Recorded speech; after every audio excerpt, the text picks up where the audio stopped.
Hey guys, what's going on? This is the Sony ZV-1. But is there something else coming? Maybe the Sony ZV-2, the Sony ZV-E?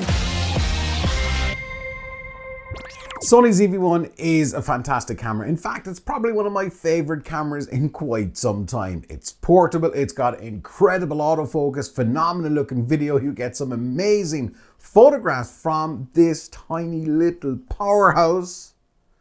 But obviously, it's nearly a year old. Will there be another Sony camera? So probably, I don't know. If you read some of the rumor websites, there is another iteration of the Sony ZV-1. It should have been out apparently by now, but it's not. Now, before I get on, and I'm going to tell you some of my wish list here for the next Sony ZV-Whatever, write me a comment below now if you'd be as kind, and let me know what you would love to see in the next version of Sony's absolute beast of a little compact powerhouse of a camera. So for me, let's be realistic about it. We're probably not going to see 4K 60 in this camera. Why? Because it is too small to dissipate all of the heat. So that's probably a wish list for a lot of folks.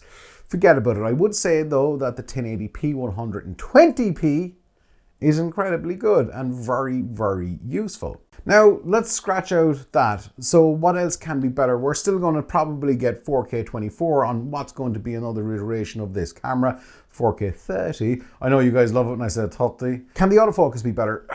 I don't know. The autofocus can be better, but in my experience, I've never really lost autofocus on this. The eye tracking is absolutely insane. Maybe we will get a wider lens. Maybe we'll get a bigger zoom lens, but I'm going to talk more about the lens in a second because this could be the real clincher for everybody on a new Sony ZV-Whatever. This here, without the cage, this is a problem because the design fault, the biggest problem I could ever find with the Sony ZV-1 was where the 1/4-inch thread goes, where you screw in your tripod or your handheld little gimbal or whatever, you can't open the battery door once it goes in. I would like to see that moved.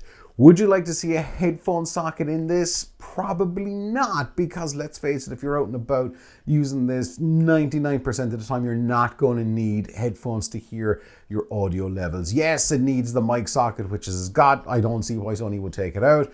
Use the onboard mic or maybe plug in something like this amazing little Saramonic SR-XM1, which is my go-to mic for this. It goes everywhere. The big problem when it came to the Sony ZV-1, and if most people would be believed on the internet, let's face it, most folks on the internet are always moaning, is the lens here isn't wide enough. Now, I think it is wide enough. What are you shooting that you need a super wide lens? But you can get something like this Ulanzi wide angle lens adapter, which does make a pretty big difference if that's what you want to do.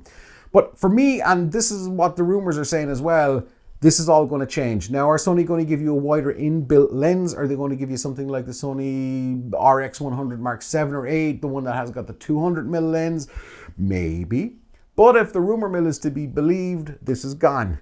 This will be a knee mount. Now, what does that mean? If there is a Sony ZV-E mount, it means that you will be able to put on any E-mount lens onto this camera. When I say any E-mount lens, any E-mount lens. Like this, which is the one that came with the Sony A6600. It's a kit lens, 18-135. Or, my new favorite toy, yeah, this is the Sigma 150-600mm lens, which is a beast. So that would go on like that.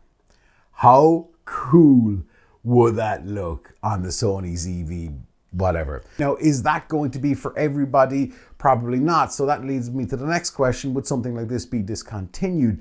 For the folks who don't want to delve into buying different lenses, and let me tell you, once you start buying different lenses, it gets very expensive because it is kind of addictive. This has been an incredible successful camera for Sony, and let's face it, if it ain't broke, don't fix it. So I think this natural evolution to go up to a different lens options here that allows the user, the end user, to buy whatever E-mount lens they want, or maybe use adapters and plug in whatever glass they have into their Sony ZV whatever. Nobody knows what this is going to be called. Would I buy one? See, here's the thing. I already have the Sony A6600, which is this being shot on, and I can plug in my lenses to that. But the idea of something this small, I'm really intrigued because once you start messing about with different lenses, it does give you a very different perspective. But all that depends on what you want to do. So I love photography, so something like this animal really allows me to go to places where I couldn't really go. However, there is a big however, none of this matters. None of this matters. This can be the Sony ZV-E 10 million. None of this matters unless you know what you're doing. And I'm not talking about learning how to use the camera.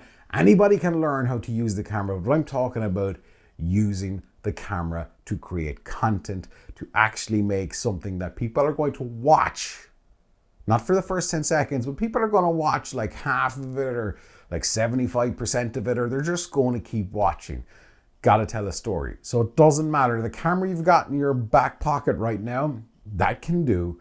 But if you can't tell a story in some capacity, that won't do. Now, I know that goes back, it's the same old thing, tell a story, tell a story, tell a story.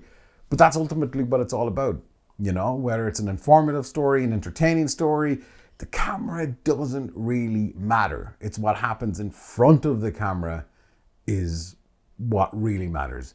And if you want to up your game, not just for the Sony ZV-1 mind, but just vlogging tips in general on how to make better videos, there is a video here that I really encourage you guys to check out.